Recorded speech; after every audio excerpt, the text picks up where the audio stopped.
праздничные концерты, флешмобы, автопробеги и многое другое.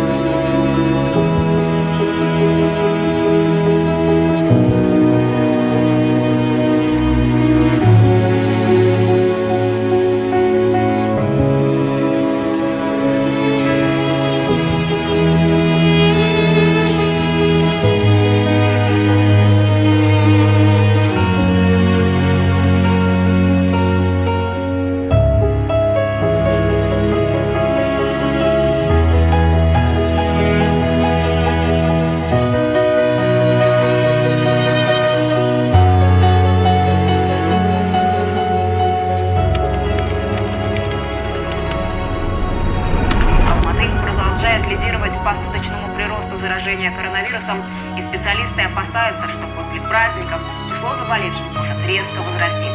Просим оставаться дома не менее 3 часов.